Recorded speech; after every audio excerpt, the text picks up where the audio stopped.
बिस्मिल्लाहिर्रहमानिर्रहीम। अस्सलाम वालेकुम वीवर, कैसे हैं आप सब? उम्मीद है खैरियत से होंगे।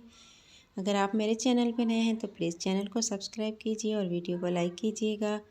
आज मैं आपको घर पर बगैर आटा गूंदे आसानी से पराठा बनाना सिखा रही हूँ। मसालेदार पराठा सर्दियों में आप आसानी से बच्चों को बना के दे सकती हैं।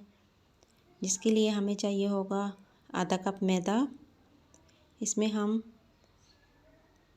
थोड़ा सा नमक ऐड कर देंगे हस्बे ज़ायका। इसके अलावा हमने हरा धनिया और हरी मिर्च एक काट के रखी है, वो हम डाल देंगे। इनको अच्छी तरह से मिक्स करके पानी में घोल देंगे। बहुत ज़्यादा पतला नहीं करना आपने, नॉर्मल इसको घोलना है।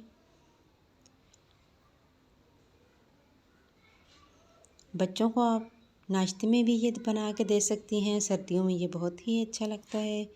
अच्छी तरह मिक्स कर दिया है हमने। इसके बाद हमने थोड़ी सी प्याज काट के रखी है, वो हम इसमें डालेंगे।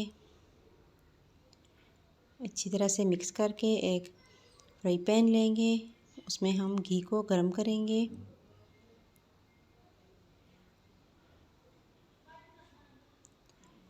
और इसमें हम अपना पराठा डाल देंगे जो हमने घोल के रखा था। मैदे का बहुत ही ज़बरदस्त मसालेदार पराठा।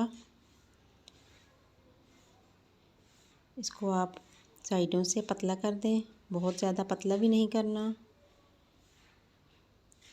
2 से 3 मिनट में ये तैयार हो जाता है। ये देखें कितना ही प्यारे लुक आई है, अच्छा कलर आया है। अल्लाह हाफ़िज़।